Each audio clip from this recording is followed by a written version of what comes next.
नमस्कार श्रोते हो.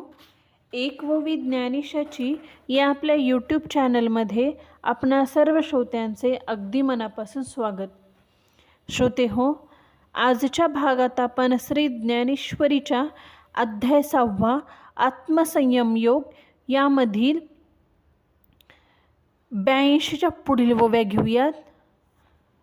ओम नमो ज्ञानेश्वरा. तैसा देह हंकारू नाथिला, हा समूळ जयांचा नाशिला.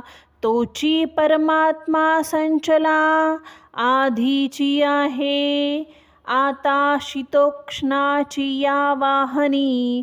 तेथे सुखदुःखाची कडसनी, ये नसमाती काही बोलणी. मानापमानाची जे जिये वाटा सूर्यो जाये, तेऊ ते तेजाचे विश्व होय. तैसे तया पावते आहे तोची म्हणोनी. देखे मंघोनी सुटती धारा, तियाना रूपती जैसिया सागरा. तैशी शुभाशुभे योगेश्वरा, नवती आने. जो हा विज्ञात्मको भावो, तया विवरता जाहला वावो. मंगलागला जव पाहो, तव ज्ञान तोची. आता व्यापकू एकेदशी, थे उहा पोही जे ऐसी. ते करवी ठेली आपाशी, दुजेन विना. ऐसा शरीरेची परी कौतुके, परब्रह्माचेनी पाडे तुके. जेने जिंतली एके इंद्रिये गा, तो जितेंद्रियो सहजे. तोची योगयुक्त म्हणिजे. जेने साने थोरणे निजे, कवने काळी. देखे सोनयाचे निखळ, मेरुये सने ढिसाळ. आणि मातीयेचे डिखळ, सरसेची मानी. पाहता पृथ्वीचे मोल थोडे, ऐसे अनघ्र्य रत्न चोखडे. देखे दगडाचेनी पाडे, निचडू ऐसा. तेथे सुहद्य आणि शत्रू, का उदासी आणि मित्रू. हा भाव भेदू विचित्रू, कल्पू कैचा. तया बंधू कोण काह्याचा, द्वेषिया कवनो तयाचा. मीची विश्व ऐसा जयाचा, बोधू जाहला. या ओव्यांचे निरूपण करताना, स्पष्टीकरण देताना माऊली महाराज इथे सांगतात,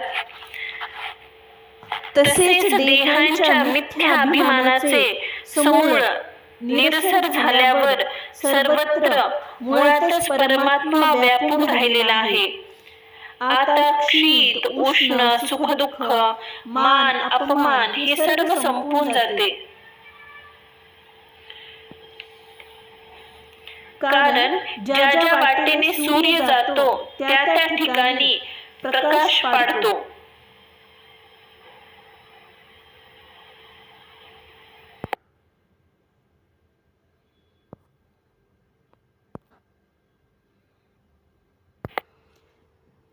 अगदी त्याचप्रमाणे त्याला जी जी वस्तू दिसते त्यात तो ब्रह्मरूपच पाहतो.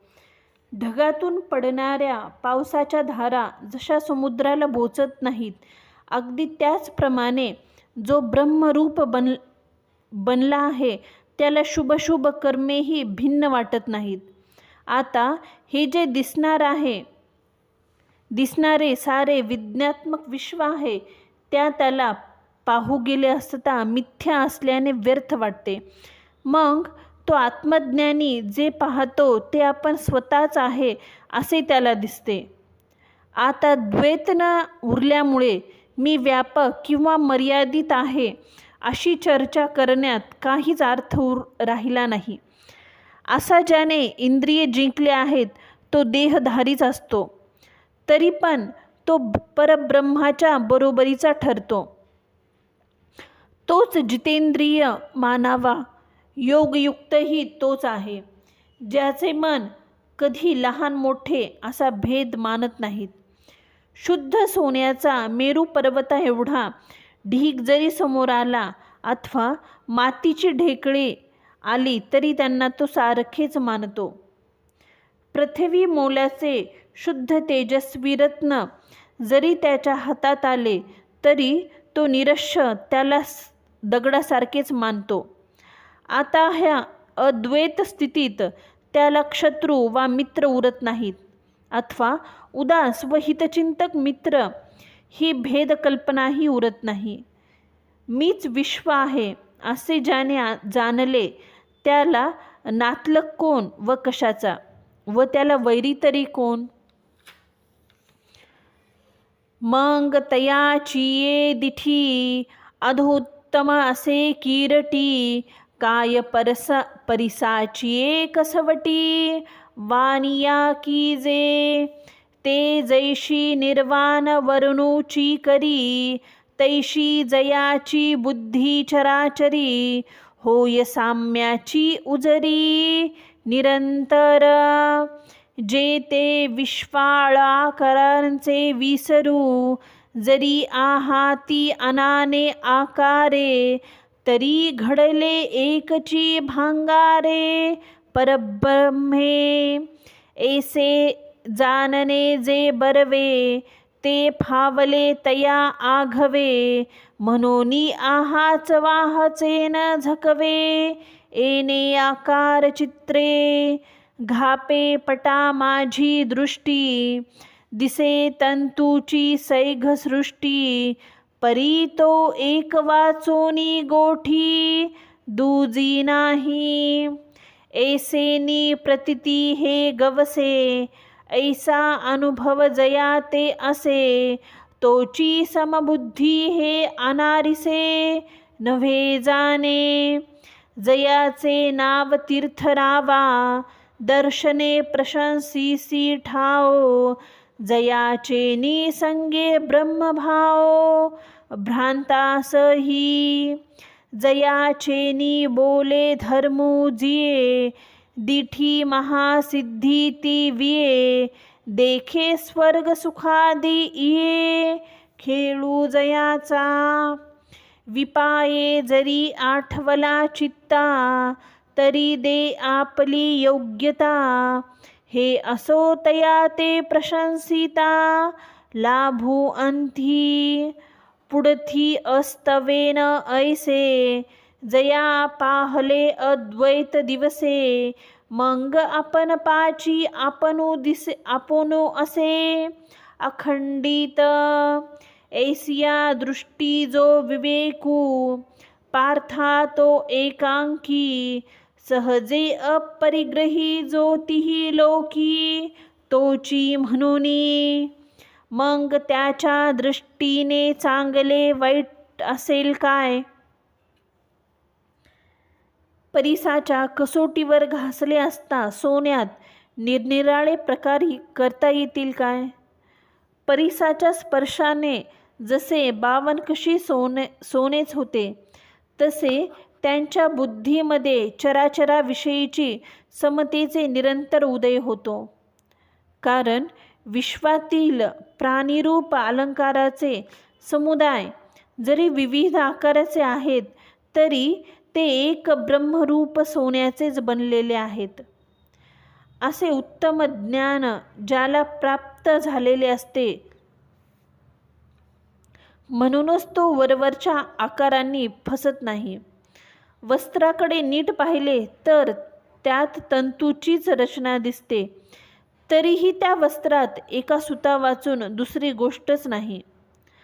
असे तंतू पटन्यायाने जो वरील अनुभव घेतो तोच समबुद्धी होय. यात दुसरे काही नाही.